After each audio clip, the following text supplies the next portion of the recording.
¿Con quién he de compartir esta bendición? Con usted que está atento, que está atenta de todo lo que se produce en Vida TV. Muchísimas gracias por estar pendiente y por hacerse solidario con sus oraciones a favor de este ministerio tan, pero tan precioso. Hoy vamos a terminar, digámoslo así, con la cuarta parte, hablándonos de la fe. Queremos hablar de la fe. Ya hemos hablado de la fe natural, esa fe que recibimos de parte de Dios desde el principio. Luego hablamos de la fe, cómo sucede eso en nuestro espíritu, en nuestra alma, cómo participa cada una de las partes de nuestro ser. Y en el tercer punto tratamos la fe como fruto. Hoy estaremos hablando acerca de la fe como don. La fe como don es otro de los aspectos que nosotros tenemos que tratar porque la Biblia lo maneja así. La fe en términos naturales, la fe como fruto, ya lo explicamos, y ahora esta parte del don tiene que ver con algo así. Es el Espíritu Santo quien tiene el control. Cuando hablamos de la fe como don, es la perspectiva que se tiene de de esa capacidad, de ese insumo, de ese recurso que tenemos en nuestro espíritu, específicamente en nuestra conciencia, y de cómo de, de ser un sustantivo pasa a ser un verbo cuando nosotros creemos en nuestra mente. Luego, a través de nuestro cerebro, bueno, se hace todas las estructuraciones respectivas para que se convierta en una acción. Pero en cuanto al don, don es un regalo. La perspectiva que se tiene de la fe como don es un regalo del que es Dios quien da como regalo, pero Él es quien tiene el control. Y como el Señor activo en la iglesia es el Espíritu Santo de Dios en esta dispensación, entonces es el Espíritu Santo quien determina cómo afectar, cómo influenciar de manera sobrenatural esa, esa fe, esa capacidad, ese recurso, como de una manera sobrenatural donde no tenemos nosotros control. Eso no lo decidimos nosotros. Es el Espíritu Santo de Dios. Escribo yo acá. Es una influencia que nos impulsa a creer sobrenaturalmente para propósitos bien definidos. Por ejemplo, para milagros, señales, prodigios, es en una perseverancia de carácter sobrenatural.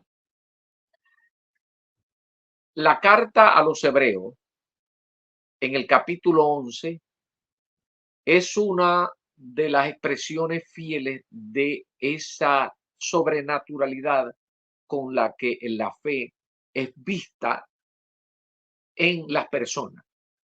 Por eso se habla de los héroes de la fe. Allí en Hebreos, en el capítulo 11, es pues la fe, la certeza de lo que se espera y la convicción de lo que no se ve.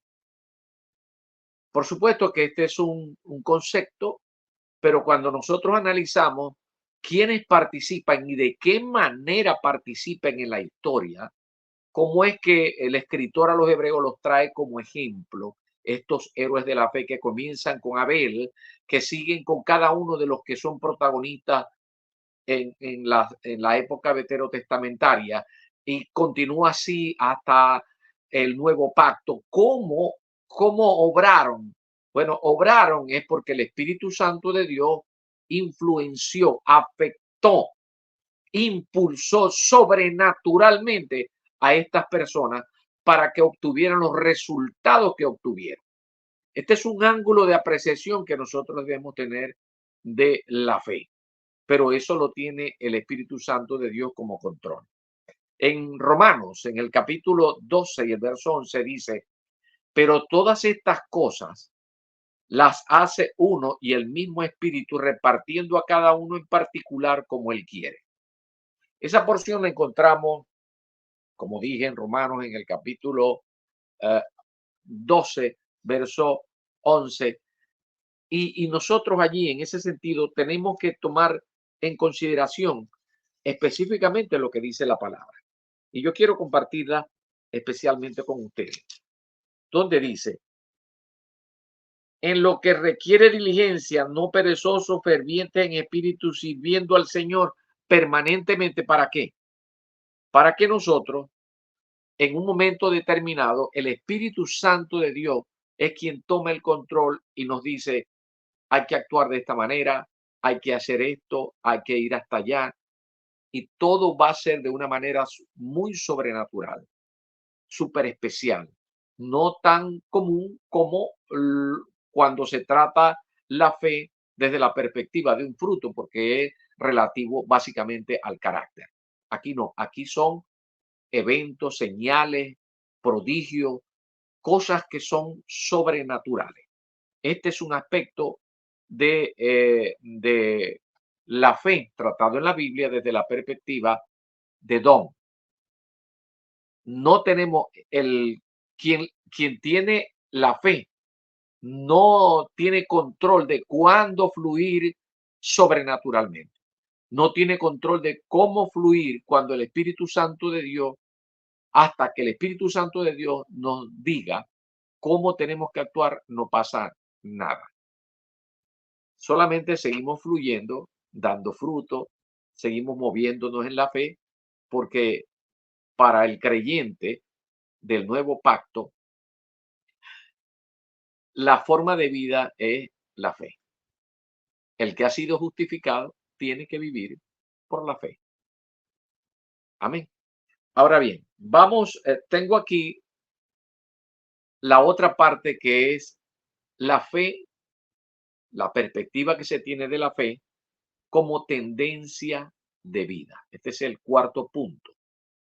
La fe como tendencia de vida. Mucho se ha escrito acerca de la fe, pero la fe es un misterio. Es un misterio. En primera a los Corintios, en el capítulo 3, perdón, en Corintios no. Eso está en primera de Timoteo, en el capítulo 3, versículo 9. Habla específicamente de la fe, que se trata de un misterio. Y ya vamos a decir el por qué. Pero antes, abordemos la parte que tiene que ver con la fe como tendencia de vida. La fe como tendencia de vida es lo que trato de explicar precisamente con el planteamiento al darle este nombre. Es una tendencia de vida. Aquí ya se da por sentado que la persona ha madurado, que la persona está clara, camina de la mano con el Señor, está creciendo permanentemente y los frutos se ven, el carácter de la persona se ve, que está en línea con el carácter de Cristo, que el carácter de Cristo está siendo formado en la persona. Entonces, todo ese conjunto de lo que quiere decir la fe en cuanto a dones, en cuanto a fruto, en cuanto a la manifestación del Espíritu Santo de Dios para dar testimonio al resto de las personas que están observando la clase de vida que lleva esa persona. A esto se refiere el don como tendencia de vida. Y en ese sentido voy a compartir algunos pasajes que hablan es precisamente de esto, de esta tendencia de vida. En Tito, en el capítulo 1, versículo 4, Pablo le escribe a Tito y le dice, a Tito, verdadero hijo en la común fe. Se está refiriendo a que ya Tito está caminando y está actuando en el mismo creer que es en Cristo Jesús y todo lo que engloba esta vida de andar tomado de la mano con el Espíritu Santo de Dios. Y Pablo le dice, mi hermano, el hijo, verdadero hijo en la común fe, es la fe común que tenían ellos dos. En Romanos, en el capítulo 1, versículo 5, dice, y por quien recibimos la gracia y el apostolado para la obediencia a la fe en todas las naciones por amor de su nombre. En todas las naciones ya se sabe quién es creyente y quién no es creyente. Quién anda fluyendo cuando el Espíritu Santo de Dios quiere con una fe como don, manifestándola, o una fe como fruto porque la refleja en su carácter, ya es una tendencia de vida. También en el Romanos, en el capítulo 1, versículo 8, dice, primeramente doy gracias a mi Dios mediante Jesucristo con respecto a todos vosotros, de que vuestra fe se divulga por todo el mundo. ¿Cuál fe? Ya hay un estilo de vida. Esa es la fe como tendencia de vida. Ya hay un estilo de vida. Usted debe ser conocido por la fe. ¿Por qué? Porque lo manifiesta en su vida. No solamente en calidad de que tiene un carácter parecido al de Cristo, sino que también en ocasiones lo ven que fluye y en usted se mueve el Espíritu Santo de manera hasta sobrenatural. Lo ve que está escudriñando, lo ve con un comportamiento que no es el comportamiento común de las personas. Eso es la fe como tendencia. Otro pasaje del que habla de esto lo encontramos en Romanos, en el capítulo 4, versículo 19, hablando de Abraham, por ejemplo, aquí Pablo, y no se debilitó en la fe al considerar su cuerpo que estaba ya como muerto, siendo de casi 100 años, o la esterilidad de la matriz de Sara.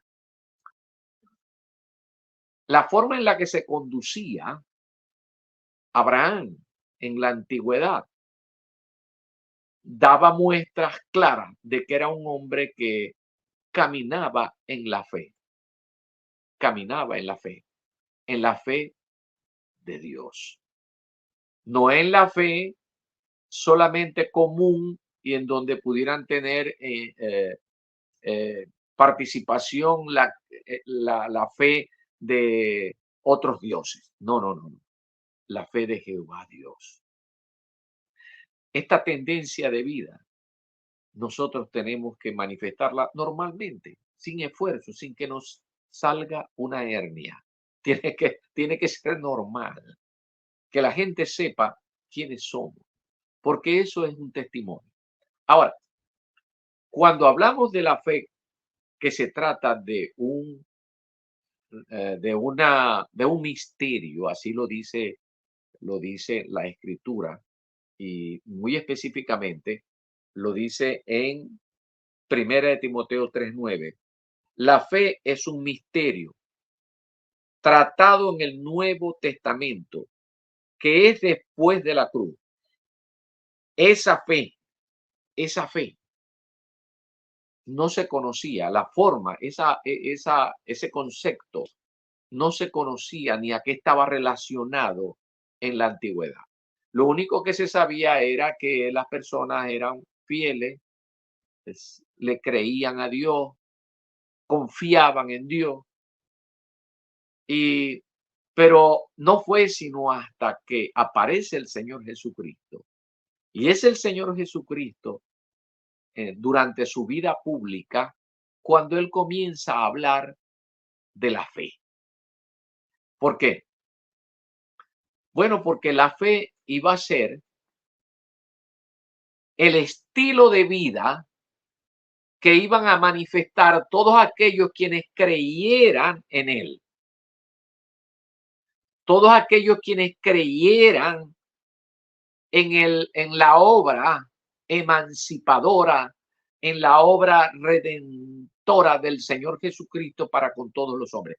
Quien creyera en el Señor Jesucristo caminaba con Él y se ajustaba a lo que el liderazgo para entonces, después de la cruz, que surgiera la iglesia, entonces esa persona era identificada que caminaba en la fe.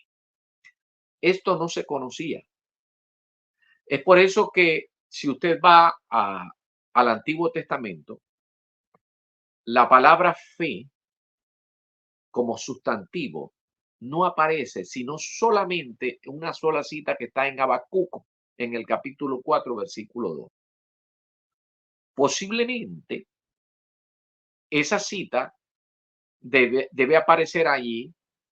¿Por qué? Bueno, porque debió ser que en el tercer siglo antes de Jesucristo, la Septuaginta, que fue la traducción que se hizo al griego de todo lo que se escribió en la antigüedad respecto de la Torá, de los profetas y de las escrituras, cuando se tradujeron en el tercer siglo antes de Cristo, eh, en Alejandría específicamente, se tradujeron al griego. Y entonces posiblemente allí alguien ya se estaba manejando la palabra fe y se tomó allí como fe. Ya se tenía una idea, pero generalmente la fe se asociaba a la idea de la confianza, de la fidelidad y de todo eso que tienen todas aquellas personas que le creen a Dios.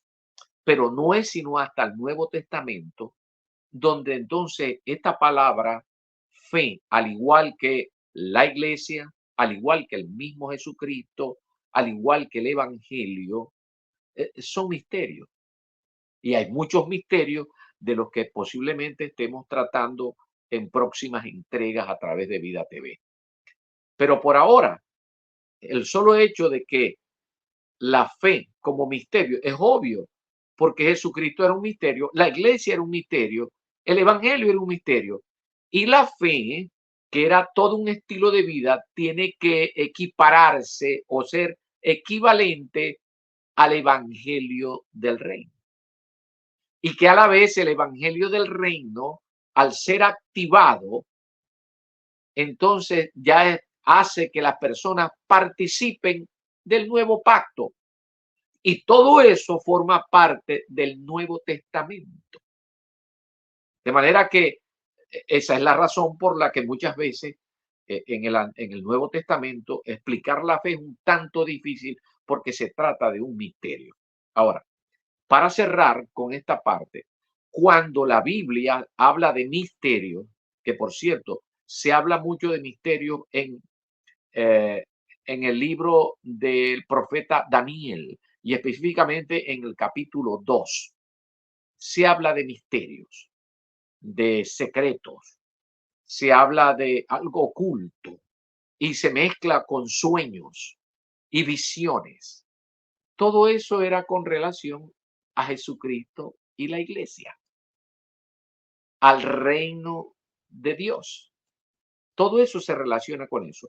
Fue asomado ya en la antigüedad, en el libro de Daniel, y luego debemos entender nosotros de que la palabra misterio, que tiene su origen en una palabra griega que es misterion, que está relacionada con algo oculto, con algo desconocido, con algo secreto. Eso es cierto, se parece mucho cuando se traduce así al castellano como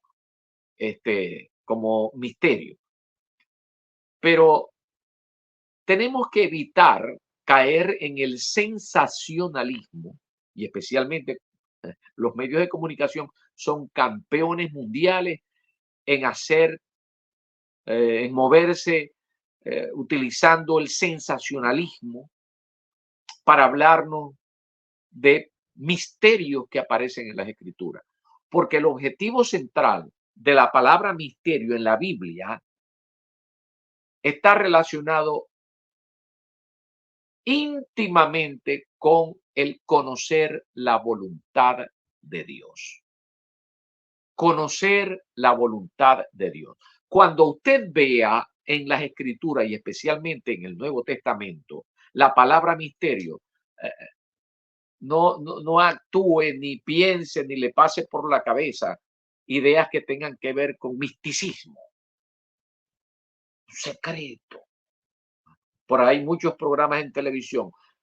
Los secretos de Pablo de Tarso, los secretos de Jesucristo, los últimos secretos. Es un sensacionalismo, pero la Biblia no quiere mostrar el concepto que se debe tener de misterio en esos términos. El misterio de lo cual está hablando Pablo en la generalidad de los casos tiene que ver con conocer la voluntad de Dios. Claro, la gente en el pasado no conocía la voluntad de Dios. Generalmente no la conocía. Si alguien se aparecía a hablar en el nombre de Dios, eran los profetas. Y el Señor dice así, a nivel informativo. Pero cuando se está hablando en el Nuevo Testamento del misterio, es porque hay una promesa de parte del Señor de que vendría el tiempo donde el Espíritu Santo de Dios iba a morar en los hombres, y es el Espíritu Santo quien va a eh, traer revelación, iba a traer iluminación, visiones, inspiraciones, de tal forma que nosotros pudiésemos entender la voluntad de Dios para actuar conforme al plan y al programa, a los propósitos de Dios. La iglesia fue capacitada y fue pensada en Dios. Por eso es un misterio. Los antiguos, los veterotestamentarios, no tenían idea de que iba a surgir la iglesia. No tenían ni idea. No, la iglesia es un misterio. Ellos no sabían de Jesucristo. Jesucristo es otro misterio y muchos misterios más, pero todos relacionados con la voluntad de Dios. Dios tiene un programa, Dios tiene un plan, unos objetivos que alcanzar desde el inicio de la creación, y Dios lo va a lograr. Ahora, en la medida en que va avanzando la historia, en la medida en que el plan de Dios se va desarrollando con sus respectivos programas, entonces a Dios le ha placido hacernos partícipes de su plan, y por eso Él habla de mostrarnos ahora lo que otrora no se entendía. Los antiguos testamentarios no entendían, pero ahora nosotros sí, porque tenemos a Dios morando en nuestra vida. Ya el Espíritu Santo de Dios forma parte de nuestro ser. Ya hemos sido sellados y Dios está haciéndonos la invitación de participar de su plan. Primero, para ser salvos, y segundo, para establecer su reino, que al fin y al cabo es el objetivo central de Dios, establecer su reino pleno y glorioso en medio de los hombres. Eso está aditado a un programa, forma parte del programa de Dios, y Dios le ha placido compartirlo con nosotros. Miren qué privilegio el que tenemos nosotros. Y todo eso ya nos dice el Señor. Bien, va a llegar el tiempo en donde los que han sido justificados, los que han creído en mí, los que ya forman parte del reino mío, dice Dios, tienen que activar el evangelio, porque el evangelio es el método del reino. El evangelio es el método del reino con el que el reino se establece en la tierra. Pero hay que vivir de acuerdo a la fe. El que ha sido justificado, el que ya ha sido sellado, tiene que vivir por fe. Y por esto es que nosotros estamos hablando de la fe. Ya nosotros no podemos vivir en cuanto a la fe natural solamente, sino que entendemos de que la fe es el recurso que Dios utiliza para que nosotros podamos activarnos en la metodología del evangelio y hacer que todo lo que estaba a nivel de potencia en nuestro espíritu respecto de nuestra fe termine en una acción que se traduce en obra que Dios preparó desde antes de la fundación del mundo para que hoy nosotros andemos en esas obras. Esto es fácil de entender. ¿Por qué complicarse? Por eso es que aquí en Vida TV y a través de su programa predilecto, Proyecto Real, que es la voz de la comunidad cristiana Plenitud, nosotros compartimos tratando de que de manera sencilla usted pueda participar de las verdades eternas del Señor. Bien, vamos a detenernos, no sin antes invitarles muy cordialmente para que pueda darle like a todo lo que producimos en Vida TV. Transmítale esto a algunas amistades. Yo lo hago apenas termine, a lo que me llega la campanita que me dice que hay nuevo programa. Bueno, inmediatamente le hago partícipe a otras personas para que sepan del precioso trabajo que se hace en Vida TV. No solamente el mío, sino de muchos hermanos que están claros en obedecer a los lineamientos que Dios pone como carga en cada corazón. A mí me pone el mío, yo lo comparto, lo hago con el placer más grande, con el gusto más grande, porque yo sé que esto es para edificación, para consolación, para exhortación y sobre todo para la gloria de Dios. Y yo me siento feliz al compartirlo con usted. Nos veremos en otra ocasión. Por ahora, que el Señor me los bendiga en su grado.